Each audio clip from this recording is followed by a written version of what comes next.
So you're running out of closet space. The good news? You don't need to stop shopping. You just need to start selling with The RealReal. The RealReal is the world's largest and most trusted resource for authenticated luxury resale. Whether it's that mini bag that can't even fit your phone or those boots you never fully broke in, The RealReal handles everything from photography and copywriting to shipping and pricing. So you can just sit back, get paid, and make room for things that actually feel like you. And with 10,000 plus new arrivals every single day from top designers like Prada, Celine, Louis Vuitton, and LOEWE, all for up to 90% off retail, you're bound to find something perfectly on brand to fill that extra closet space with. Plus, this May only, you can get an extra $200 to shop when you sell for the first time. Make room for what feels like you. Go to therealreal.com to start selling and get your extra $200 to keep shopping at therealreal.com. That's therealreal.com. Terms apply. Forever Dog.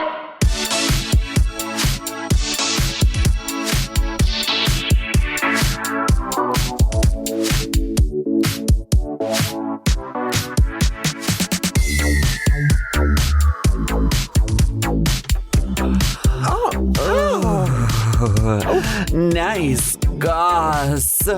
Great GOSS. Fierce GOSS. Hard GOSS. I want your GOSS. Thank you for putting that in there. Are you familiar with the Bodman commercials? Yeah, nice bod. Hot bod. Yeah. Great bod. It's like the enunciation of them is very strange. Can you imagine really that commercial audition? Okay, now do it again. But give us a different one. Happy, but your dog is sick. Go crazy. Yeah. Okay. Let's just see what you do. Let's just do it for fun. Yeah. Throw it away. Welcome back for another steaming, piping, scalding serving of hot GOSS. This, of course, is our weekly chat show where we talk about events in our lives, issues in politics, and take a deep dive into the DMs. Let's get into some hot GOSS. Oh. I just pressed them at random. See what they say. The squeak. Okay. Well, how are you? What's going on? I'm so good. I've been around the world. We were in Madison Square Garden on Friday night. The night before that, I saw the Cher show and was bit so hard my juve shifted. Oh right, yeah. The pump. That bruise just went away yesterday. I was like, well, I had a biter. And then Sunday I had a gig with our guest today, maybe a girl. We were at some place called Tenants in the Trees, the old MJ's. And I was like, really? Yeah. I was like, this place was so much better when it was covered in cum. Oh, girl, MJ's was filthy. Remember? Someone took a shit in the corner during the foam party one time, and we found it at like 2:15, and we were like, oh, wow. Then I got locked in the back truck for my birthday. It was great. And how was your weekend? You were all over New York, right? Oh, yes. Just New Yorking about making content, you know. Haters roast rawing. So raw. So raw. I mean, so raw that when I pulled my balls out, they cut away. I'm like, oh, wow, not raw at all. I was like, who's the idiot that did that? And Murray and Peter were like, oh, it was the Vimeo camera guy. I was like, why would a Vimeo camera guy cut away from that? It's paid per view. And it's like one of the only physical gags in the show. Like I try to do stuff to like break up the just talking, like my lasso trick and like my nuts and stuff. And I was like, y'all, I don't know who was at the helm, but also the fact that our sets had to be cut down because someone couldn't put a timer on the first act. It's like, that's the first rule of comedy. You have a timer with a red light. So the haters roast raw for me was a little bit raw, but mostly salmonella. Well, from start to finish, I had a really nice time because I got to just hang out with the divas, catch up a little bit. Everyone was really fucking funny. I had a really nice time. Me too. But yes, unfortunately, if the issue of going over time was so essentially important and vital, why was there no mechanism of like, I'm literally going to stand at the fucking front of the stage and shoot a flashlight in your eye blinking? Like it doesn't have to be some fancy, sophisticated device, but like, let us know when to wrap it up, you know? Well, also they text Darian, who's the host. They have her every tour stop. They would have her texting like them back and forth with the on stage, off stage. Okay. And I guess they didn't choose to utilize that because then all of a sudden at intermission, they say your 20-minute intermission to change is now 12 and you have to cut your sets to 10.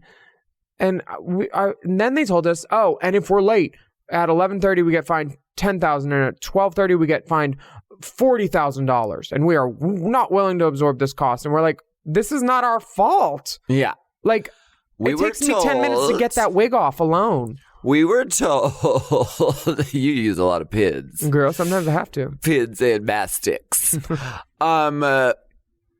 We were told at intermission. Well, we were told ahead of time to prepare 10 minutes. 12 to 15 was what I got. 10 to 12. 12, and then they knew we'd go 15. Yeah.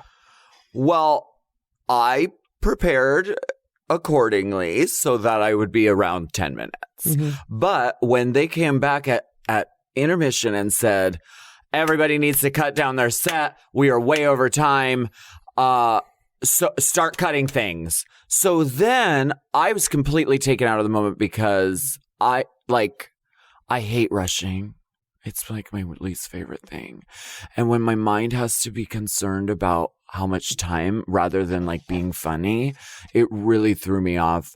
I hope I wasn't fucking horrible, but you were great. I wish I could have just sat there and like let the jokes sit longer, which is what I prefer. Pregnant pauses. Yeah, I've never seen you stutter.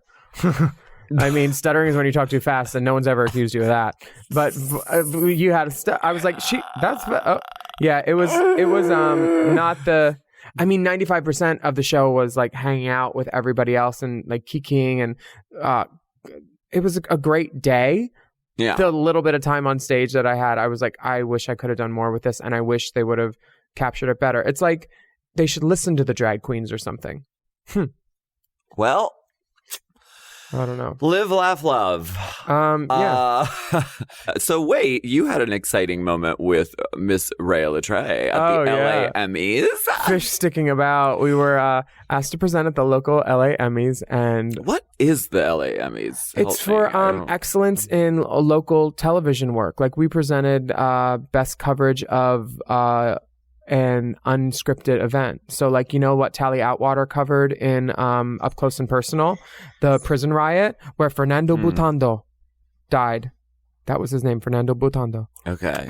It was like that, like something unexpected, like excellence in smaller works, not just like, you know, the news or PBS, that kind of stuff.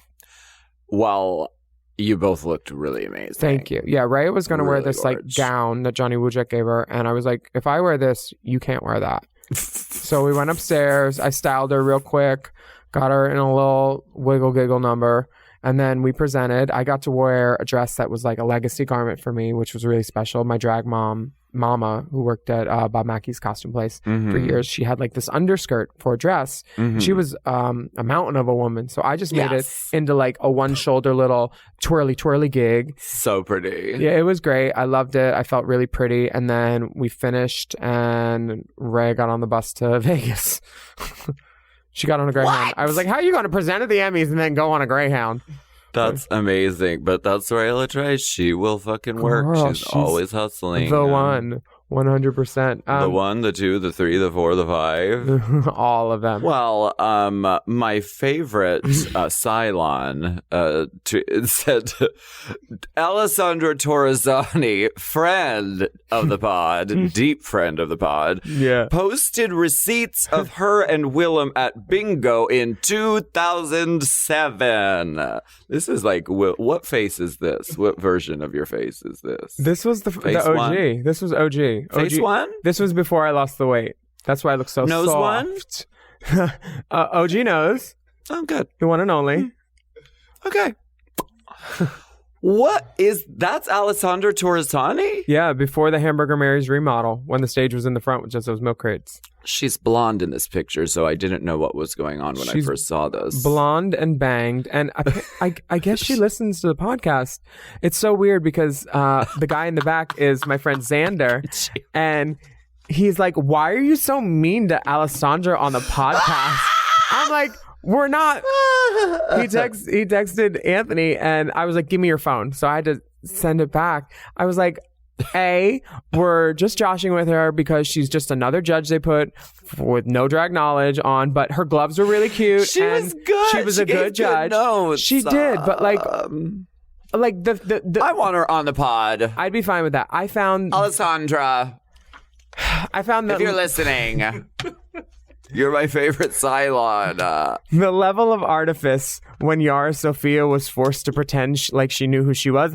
Alessandra, that used to be the hallmark of Drag Race. It was like none of the girls like were aware of like any of the but in the script or the in the run of the show, it is your job to be like, oh my god, even if you have no idea. None. Yeah. So Alessandra, I'm sorry if we perturbed you in any way, but you're lovely. Deep friend of the pod since 2007. Friend. You know what? I'm going to take a break and call Alessandra. I want a break.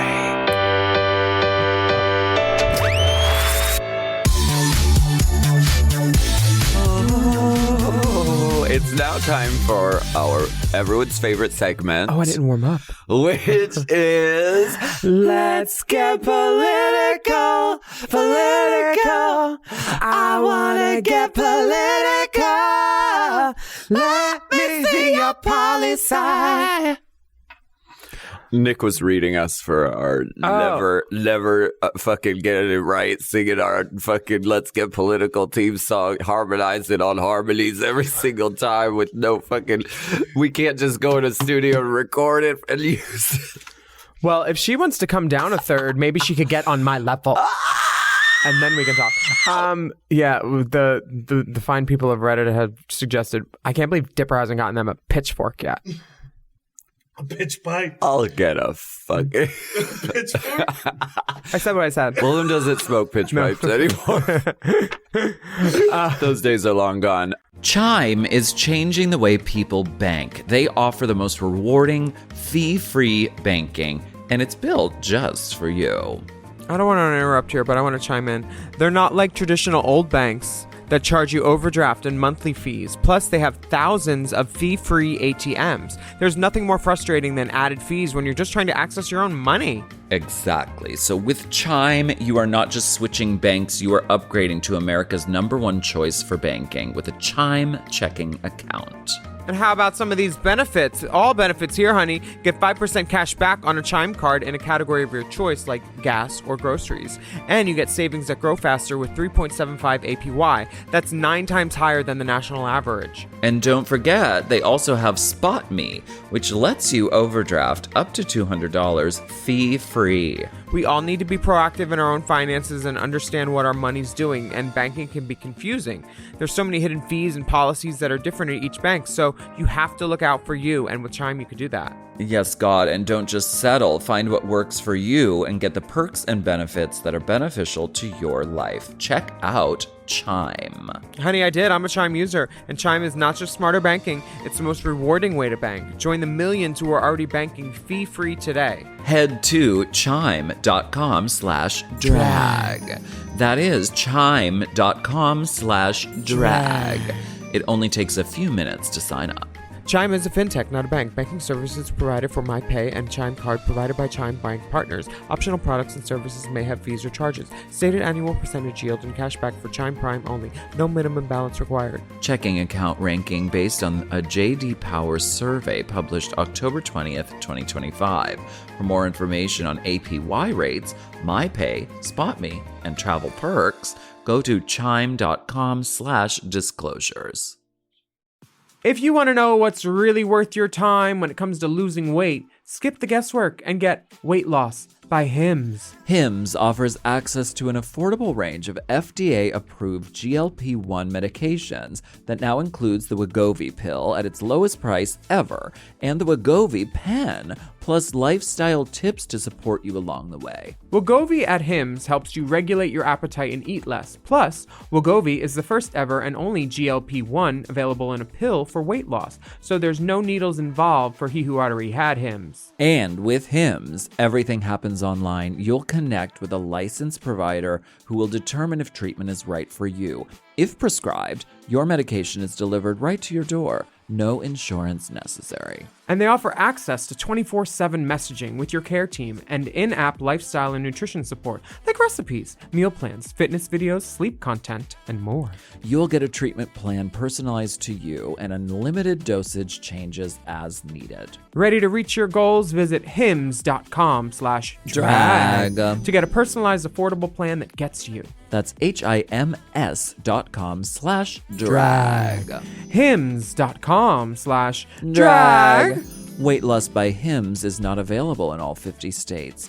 Wegovy is the registered trademark of Novo Nordisk AS. To get started and learn more, including important safety information, Wegovy clinical study information and restrictions, visit hims.com. You know I love a Helix. I just got another one. Feels like another one. And why wouldn't you? We love Helix. Yes, not only is Helix a mattress that is so comfortable, but it also helps me get my best sleep. Help me sleep. Help me sleep. Did you know a study Helix ran found that 82% of those involved saw an increase in their deep sleep cycle while sleeping on a Helix mattress? That is a big percent, okay? They've got high quality mattresses and a reputation to match. I've been on so many mattresses from Helix. I've been on the Midnight Dusk. I've been on the Elite model. Oh, yes. I sleep cool. I sleep on my head. I sleep any way I want on Helix. Exactly. And you don't want to miss out on this Memorial Day sale. Ooh. So here's how you get a Helix. You take the Helix Sleep Quiz, and based on your answers, they recommend one of their many different models. Mm-hmm. So if you like it firm or you like it soft, or if you run hot when you sleep, Helix has something just for you.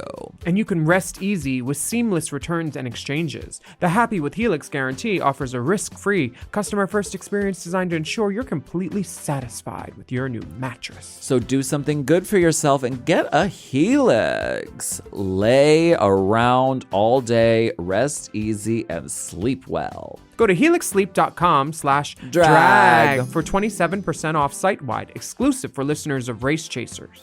That's right. That's helixsleep.com/drag for 27% off site-wide. Make sure you enter our show name after checkout so they can know we sent you. That's helixsleep.com/drag.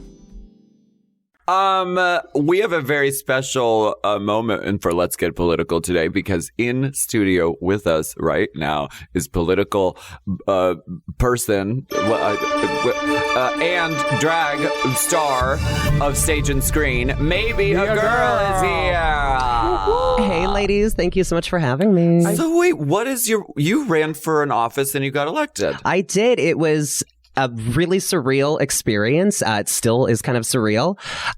So I ran for Silver Lake Neighborhood Council here in Los Angeles, and I was elected. My community came out and casted their ballots for MAEBE A Girl. Wow. So you ran as MAEBE A Girl? I did, yes. Work. So I initially wanted to run for this particular office last year, but I had just missed the cutoff for the application by like a week. So I was like, that kind of sucks. But at least this gives me an opportunity to really dig into the position, see what it's all about, see if it's something I really want to do. Yeah. And so... before you were just going to do it for fun? Well, not that. I was like, I do really want to get involved, but it was kind of like I saw that the neighborhood council elections were about to happen, and I was like, oh, maybe that's something that I should get involved with. Yeah. And I'm glad that I waited a little bit so I could really, prepare myself, prepare my agenda, my campaign. And it's been fantastic so far. The campaign process was it was really, I didn't know what to expect because, you know, you don't really meet a lot of people that have, you know, run an election, you know? Girl, yeah. No idea. I was really fortunate when I ran for the Silver Lake Neighborhood Council because I ran with a group of people. So we all ran individually, but we formed a slate called Silver Lake Progressive. So we all shared a similar set of progressive values. Work. And the really cool thing was that all 11 of us that were on the slate, we all got elected to the council. Oh, cool. And the council has 21 members. So we effectively made a progressive majority, which is really cool, which really allows for actual change in our community. So you do have the best catchphrase I have ever heard. Vote yes on MAEBE. Vote yes on MAEBE. It's so funny. We were at an event on Sunday and the whole bar went up when she said it. It's like, it's brilliant. Thank you. Well, you know, something I wanted to say is a lot of people have been asking me what is a neighborhood council? What does the neighborhood council do? Yeah. So for those of you that don't know what the neighborhood council system is like. You establish the cruisy areas. Pretty much, yes, that. Needle drops.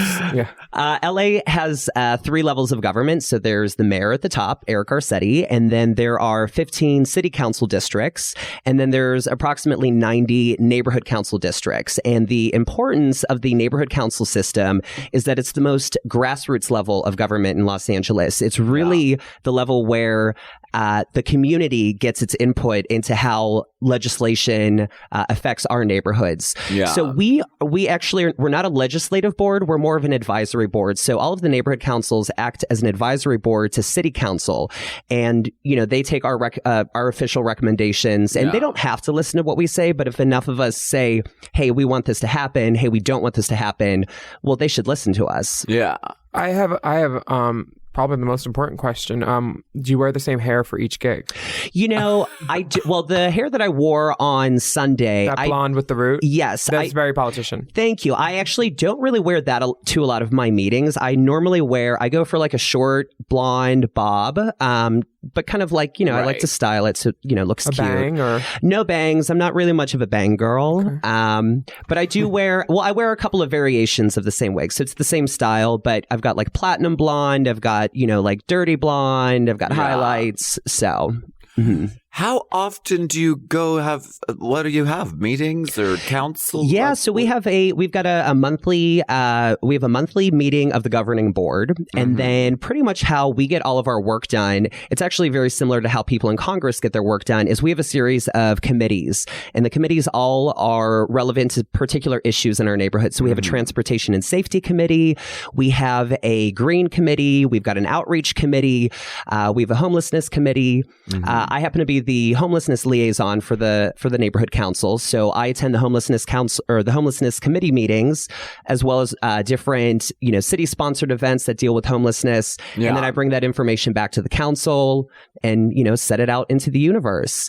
I also happened to, one of the things that I wanted to do when I was running, one of my campaign promises, if you will, was that I wanted to form an LGBTQIA committee because Silver Lake has such a rich queer history. And, you know, in my neighborhood, as well as a lot of the neighborhoods, you're seeing a lot of queer spaces disappear. Yeah. And it's happening, you know, fast enough that it's a problem, but slowly enough where people aren't really taking action and seeing it as the problem that it is. So I wanted to form this committee to make sure that our queer spaces and our queer history are preserved, as well as making sure that queer people have a fair and actually represented voice in our government. So, and I was shocked to find out when I submitted the motion to form this committee, which, by the way, it passed unanimously, which I thought was incredible. Work! I want to see the machine. Come on, sound. Oh, thanks for the sound effect. But I was shocked to find out that it's actually the first queer-focused committee for any neighborhood council in the entire city. And as I mentioned, there's about 90 neighborhood councils. Yeah. So that was kind of shocking to me, and it kind of showed to me that there's still so much more work that needs to be done. But I've been very grateful that there's been a lot of support for the committee. Amazing. That's so inspiring. I wish I can't even get it together to like clean my studio. And you're a politician and a drag queen. Hats off, wigs off you too. Thank you. We're so grateful that you came in full drag today. We of course always get in drag for the podcast. Of course, I love your wig, Willam. That hair. Is that Ferragamo? It's really nice. Thank you. I mean, normally I don't do a double-breasted wool suit in the summer, but it is Chanel. So wait, what if you had to? I guess you can't choose, but what is one of the biggest issues that's going on in the neighborhood of Silver Lake right now? Sure. So I would say that, the thing about, there are all these issues happening in individual neighborhoods, but they often sort of reflect overall larger issues that are happening in the city. For me, one of my greatest focuses is homelessness in Silver Lake, as well as homelessness in Los Angeles. I'm sure that you've heard the statistics that recently came out of LAHSA, which is the Los Angeles Housing Services Authority. Now, why are you sure? We haven't. Okay. Well, I feel like there's billboards that have said, homelessness has increased in LA County 12% this past year over the previous, and 16% in Los Angeles itself. Now, it's a difficult, situation to sort of try to fix. There's not one answer to how we fix homelessness. Right. But I think if everybody is on board, if everybody is talking about it, if everybody wants to, pitch in and help in a way that they can, I think we can make great changes. Yeah. Last night, I actually attended a homelessness liaison committee meeting at City Hall, and it was really relevant because, well, first of all, the meeting was more of a presentation by city and county officials on the state of endeavors of what we're doing to help alleviate homelessness, primarily through Measure H and Proposition HHH, which are measures that we voted on recently here in Los Angeles. Triple H girls. Come on, Triple H. Hey. And, one of the things that really struck me about this meeting is that the city and county officials, they were so positive in everything that they were talking about. And I was really kind of disturbed about that because of the fact that yesterday, City Hall voted unanimously to ban overnight sleeping in cars. And that really, really hurts people that are homeless and on the verge of living on the streets. If you're homeless, if you don't have an apartment, but you have a car, it is much safer for you to be sleeping in your car, which is locked overnight, than sleeping on the physical street, especially if you're a family. And that's the reality for so many people in Los Angeles, is that they are living in their cars, and now City Council has unanimously voted that they can no longer do that. And if they do that, they're going to be fined. They're going to get a ticket. And I can't tell you how many people are one ticket away from getting their car towed and getting all of their possessions taken away from them. And at that point, they're really screwed. So it's just shocking to me that the city was going over all of these ideas and solutions and all of this, talk about what they're going to do, when literally that same day, the entire City Council voted unanimously to criminalize the impoverished. And I think that's just so bogus. Is there anything that we can do to help you with your efforts to overturn stupid measures like that? Or where can we follow you? How can we join in your fight? Absolutely. So first of all, you can email me personally, maebe.a.girl@silverlakenc.org. MAEBE. That's MAEBE. But also, because of the fact that all 15 city council people voted for this measure, anybody that lives in Los Angeles can email their city councilor and express their disappointment in that decision. Also, write your Congress people. There's several Congress people that represent the Los Angeles area. And I don't know, can we talk about Congress next? Okay. Word. So I am. So what? Yeah, so I'm super excited. About a month ago, I announced my bid for Congress. So I'm running for California Congressional District 28, which is represented currently by Adam Schiff, who is a longtime established Democrat. And the thing about Adam Schiff is I don't hate the guy. I think he's doing a lot of great work. I generally agree with most of the ways that he has voted. What hair does he wear? Trust me, it is not as cute as the hair that I'm wearing right now. Right. But with Adam Schiff, I don't hate him. But the thing is that a lot of people think that he's a progressive when he's not. One of the great things about him is that he is very supportive of the LGBTQIA community. However, he's pretty much a war hawk. He voted for the Iraq war. He voted to keep troops in Afghanistan. He voted to support the Saudi invasion of Yemen. That's how long he's been in power, since the 90s? He has been in office since 2001. Oh, wow. And what is particularly unfortunate about the fact of his reign is that his first election was really the only challenge for him. When he won that first election, the congressional districts were redrawn. And so for his re-election, suddenly District 28 became overwhelmingly Democratic. So since then, District 28 has voted about 70% Democrat and only about 20 to 30% Republican. Thank God. Now, for those of you not familiar with where Congressional District 28 is, that covers West Hollywood. So it's all of West Hollywood. It's Hollywood, Los Feliz, Silver Lake, Echo Park, the Hollywood Hills, Burbank, Glendale, Pasadena, all the way north, including the Angeles National Forest. So he's in a huge district that is overwhelmingly Democrat. And, I think he's just kind of enjoying being able to keep his position. And I don't think it's fair that, nobody else can come in and say, hey, I want to make some changes in this region. Yeah. And the thing is, if you vote yes on MAEBE for Congress, you're voting for the most progressive candidate on the ballot. I'm currently up against 5 other candidates who are running against Adam Schiff. 3 of them are Republican. 1 is a conservative independent. 1's a Democrat who ran for governor twice, lost with less than 1% of the votes. So, please vote yes on MAEBE at the March 3rd primary. All right, 100%. March 3rd. Bitch, and yeah, I'm into it. Now, I have one last question. What do you think about Marianne Williamson? Oh, Marianne Williamson? Oh my God, love her hair. Cheekbones. Her hair, her lash, but also the things she's saying. I had really counted her out after the first debates. Where she was just sort of unfocused on an amethyst journey and sort of completely amethyst journeying about. But this most recent debate, I was like, oh, and apparently she's like the most Googled person from the debate on Tuesday. Yeah.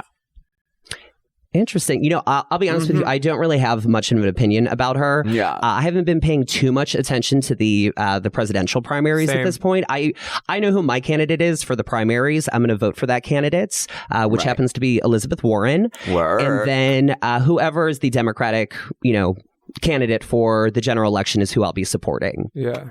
Yeah, well, Elizabeth Warren just gave it back to Chris Matthews so good on Twitter. Anyway, we're going to take a break. Thank you so much for joining us. Thank you for being our first GOSS guest, too. Yeah, of course. And hey, can I throw out my my website? Sure. Please. So we are looking for volunteers. And of course, it takes a lot of coins to run for Congress. So we would love a donation. It's MAEBEAGirlForCongress.org. That's MAEBEAGIRLFOR Congress.org. And that'll be also on Race Chaser Pod. We'll put up the links to that and everything so you can get some easy click-ins. All right. Thanks for having me, guys. I'm sorry, ladies. And folks, don't forget to get involved. She's cut. No. Thank you. Oh, careful. Oh, don't step on your train. Okay, good. We're good. We cleared That it. beadwork.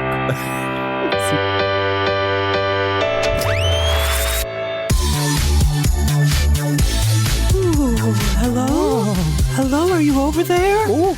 It's so dark in here. Ooh, it's the passable light. Hello. This is, of course, where we go spelunking. Is that a bat? Unking. In the DMs. Ooh, deep diving. Miggy Maddie, she points out the cake might be this cake that she served might be relevant to Alaska's career. It's a baked Alaska. Who's Miggy Maddie? She's some girl on Instagram, I guess. Well, this is very nice. And have you ever had a baked Alaska? No, I'm not good with dairy. And there's a lot of it in there. It is so delicious, though. Yeah. It's like you take like ice cream, right? And then you like build a thing around it and then put it in the around oven. it, and then It's crazy good. I wonder if there's like a vegan option. I don't know. We should try to make one for the OnlyFans now on Patreon. I love that. Yeah. But I don't know you to get baked so much. Sometimes. Yeah. From Chris. Hey, Alaska. Hey, Willam. Huge fan of the podcast. First, I want to say to Willam that you shouldn't be too hard on yourself for trying to be educated. At least you are making an effort to learn about issues and topics, and I think everyone should follow suit instead of antagonizing you for not knowing every little detail about what's going on in the world today. I'm hoping to start drag soon, but for some reason I'm finding it immensely difficult to settle on a name. Oh, I love naming. Okay. Alaska, how did you know that your name was the right one for you? Willam, what made you use your actual name? Big Dipper, what made you decide on the name Grant Vanderbilt? You guys definitely have one of the best LGBTQIA plus podcasts, and I'm excited to see where it goes. Best wishes to you both, Chris. Thanks, Chris. Well, my name, when I went into the SAG office when I was 16 or 17, I told them I wanted to be Miquifa Fondouche. And they are you making up a joke? No. Before that, it was even more offensive. But I used to wear this Burger King outfit that I got at a thrift store. And I thought it would be funny to have like a McDonald's-ish name. And I wanted Queef in it. And I was it was not a great name, but they looked at me when I told them that name and they're like, you're going to have to use your real name on the card. And I said, oh, okay. And that was that. That was that. Yeah, because as an actor, it is like, it's yeah, I'm glad customary. I did what I did and I don't have to add like other names in. So when I go to a set, it's not like, right. Shangela DJ Pierce. Right. You're a one name diva. Yeah, monosyllabic. No, Yeah. I'm not. There's two. Double syllable? I don't It's fucking two know. syllables. What made you decide on Alaska Thunderfuck? I just knew, and it was a struck by lightning moment. An aha. I was in college, and we were hanging out, and some of my friends were talking about strains of weed that they had tried, and someone said, "Oh, I had Alaskan Thunderfuck," and I was like, it was like I took out my notebook and on the back page, I said, this is going to be my drag name, Alaska Thunderfuck. And I wrote it down, and I had never done drag before. And I said, that's my drag name. And what made you start performing as Grant Vanderbilt from the House of Avalon, Dipper? I think they have a mistaken identity there. Oh, that's what happened. Okay. So moving on. Sean says, Dear Willam in Alaska. Wait, what about Chris? Are you going to give him a name? Oh, fuck no. I hate that. This is my suggestion, however. And this is my critique of McQueefa McFuckerson or whatever the fuck Fondouche. Fondouche. Okay. Well, the issue with that is if it's a name that you have to spell every single time that you say it, you're just going to spend a lot of time spelling your name at people. So I think it should be easily spellable, easily Googleable, words that are just words. Yeah. And yeah. Make your life easy for you. I suggest that. Do you know how many people Detox reports on Instagram a day for tagging her in smoothie photos? Detox tea. Oh, she's so mad. Okay, this is from Sean. He says, Dear Willam in Alaska, could you spill any tea you know about RuPaul trying to fuck the Drag Race girls? Are you kidding? He did an interview recently about having an open marriage, and I was wondering if he's ever tried to kai with the queens. There are many instances of Ru complimenting the dolls out of drag, and let's be real, there has been some serious trade in the workroom. Also, would either of you fuck Ru if given the chance? God. I think I've already tried and failed. No. I have Absurd. never witnessed anything In my untoward. No. From RuPaul. I never. So No. I don't think it's like that. And of course, there are like attractive contestants, but I think that's because it's a TV show and TV likes to put attractive people on it. Yeah, and right? I can't imagine someone on staff at Drag Race dipping their dick into a contestant. It's so unprofessional. Hi, Madison. Hi, Alaska and Willam. I just wanted to know, did Mimi really try to tell the exact same Rachel Dolezal joke after Jinx told it an hour earlier during the Haters Rose? Also, the panels and the audience reaction during her set were everything. Love the pod and love you too. Yes. And I can say that me, Jinx, and Ben all made eye contact at that point and gave each other did she just say that same joke rephrased? Part of the thing with these panels and things like Snatch Game or Mismatch Game is if someone tells the jokes before you cross yours out. And Girl, I had the red pen out the whole show, and I was way at the end. I was next to you. I saw you literally going, well, fuck that one. Can't do that one. That was one of my good ones. Oh, can't do that one. Thankfully, most of your set was cut for time anyway. So it worked out. Yes, Mimi has been known to cop a joke from other people. Ben I thought her looks were really cool, and I thought her set was generally very funny. That very black long. leather thing was a really cool look. Yeah, I think Divine would wear that in a second. Do they normally do 2 looks, or that was because it was the? We normally do 3. We do a meet and greet look, a first act look, and a second look. Wow. Yeah, Just to, why not? Yeah. yeah, it's drag. Yeah. From Lenny. Hello, magnificent women's. My question is, would you travel to a country where homosexuality is illegal or highly repressed? I assume places like Brunei, punishing gays by death, even though it says they won't enforce it, girl, is already kind of out of the question, but the others, I'm always on the fence, because I don't want to give money to a country not respecting my identity. On the other side, it sucks to limit yourself. What are your thoughts? Well, he's from Canada. I have performed in places where homosexuality is illegal. For instance? Dubai, Singapore, I think. It's technically illegal, and you performed in Singapore too. I haven't. You haven't? Not yet, but I'm scheduled to do so. Cancel. Well, it is Out of pocket. It is out of pocket. Deeply out of pocket. Yeah, here's the thing. The people bringing us to those countries are always usually LGBTQIA people. So their hearts and wallets are in the right spot for us to make it easy to say yes, so we can entertain people who may not get the chance to see us ever again like that. Yeah. So I'm inclined to say no, or I'm inclined to say yes, unless for safety I wouldn't want to. Like, I wouldn't go back to Dubai. I would not go back to Dubai. You wouldn't? No, I almost got arrested twice. Like once at Kim Gucci. Cattrall and Sex in the City too. Once at Gucci. Yeah, I was trying on high heels like an idiot. And a lady in a veil started screaming. Veil and the eye shade, too. So she was a serious one. And they put me in the back stock room, and they said, stay here. Do not come out until we come and get you. It was...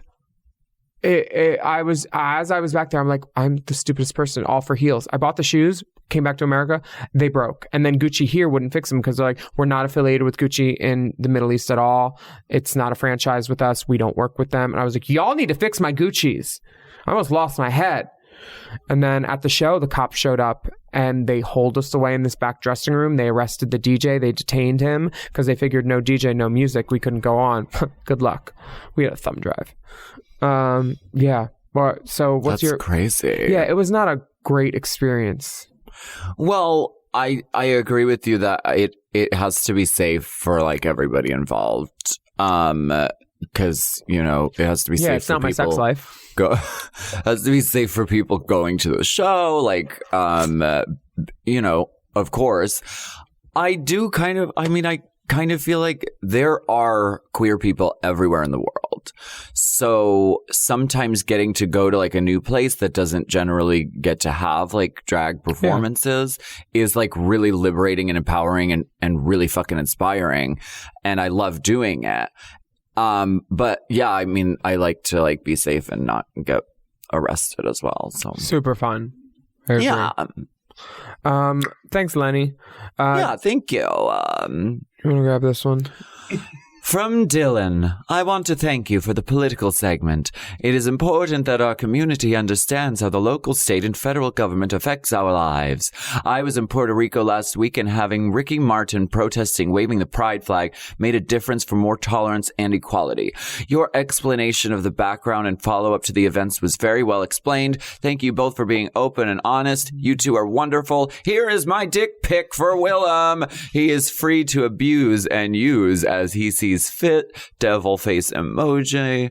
Dylan, it's always a little easier with poppers from Miami. 2 hits and anything fits. Thanks, Double Scorpio.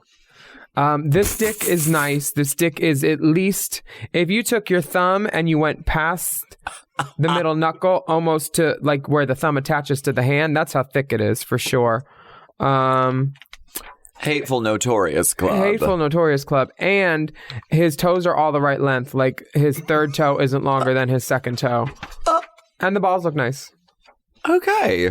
Thank you, Dylan. And thank you, thank you for your follow-up on the political segment. We're glad we can help educate people, including myself.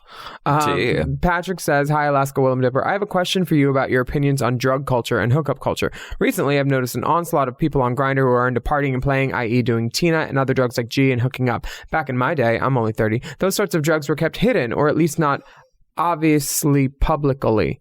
I feel like the paradigm has shifted in hookup culture to be synonymous with drug culture. How do you guys feel about this? Huge fan. Willam, I missed your Suck Less show, and can we get another AA Girls album? Patrick, punk rock.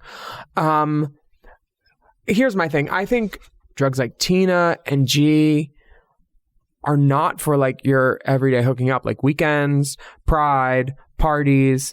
Like, it's something that you want to be prepared to do in a safe space where you know you can party and stuff, because I'm not judging people. If they want to party, they want to party. I have great friends that have been doing crystal for 10, 15 years. They do it like they allow themselves once every season, or like, you know, once a year, go out to Cathedral City and get real spun.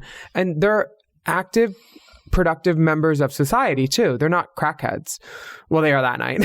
But I think it's fine. I think drug culture is fine as long as you're upfront about it, because getting to a hookup and then someone saying, you want to smoke some of this? I just need a little bit. I can't get hard, blah, blah. It's like, you should have told me first. So I like that it's in their profile. Good for them. Well, okay. And all that being said, I just think it's important to say that these things are really dangerous. G, for instance. I mean, I don't typically like having anything in my purse that can kill me. And G, if you don't take it correctly, you can literally just drop dead and die that night. Mm-hmm. And the same thing with crystal, and it's extremely addictive. And you know, that's like, the one I haven't done yet. Meth addiction, right? Neither have I. Because I'm scared. Meth addiction is really like, it's a growing thing, and it does like it sometimes takes people and takes our fucking culture and takes neighborhoods and like people who get sort of wrapped up in the really heavily addictive nature of it. Mm-hmm. So like I recommend not doing them. Yeah.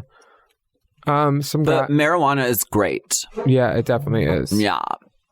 Thank you so much, Patrick Punk Rock. Yeah, thank you, Patrick. We appreciate that. I think people should do what makes them happy and doesn't kill them. Willam, your Suck Less show. Wait, I miss your Suck Less show. And can we get another AAA Girls album? Call Courtney. Courtney's in Berlin for 10 days with Marco. She is? Yeah. Live. I know, right? I'm like, Berlin. Berlining about. I did Hamburger Mary's Berlin back in 2014. Oh, wow. It's closed now. Oh. After that incident. Yeah, they said, we're pulling the funding. Thank you so much. Thank you all so much for listening to Hot Goss. Follow us on IG at Willam, at The Only Alaska 5000, and at Race Chaser Pod. Yes, and we will be back next week with more piping, steaming, scalding, boiling hot goss. Hot Goss is a Forever Dog podcast. Produced by Big Dipper. Executive produced by Brett Boehm, Joe Cilio, and Alex Ramsey. Mixed and mastered by Alex Sarche. Our theme music is graciously provided by ATF Enterprises, Incorporated Limited. Hot! Okay, can I be honest? When you're pregnant, everyone, and I mean everyone, has an opinion on what you should buy. The thing experienced parents agree on? A Nanit Smart Baby Video Monitor. You don't need separate products for video, breathing motion monitoring, and figuring out sleep cycles at 3 a.m. Nanit has that all covered. One camera, one app, more peace of mind. Nanit tells you when baby's crying, standing, or finally asleep, and video history catches all the cute moments you'll want to send to the group chat. You can check in on the app from anywhere, like book club or your own bed, which you'll be spending a lot of time in. Here's the best part. Thanks to personalized sleep insights and guidance, Nanit parents get 36 more nights of sleep per year, starting from night 1. Add it to your registry or shop at Nanit, Nanit.com.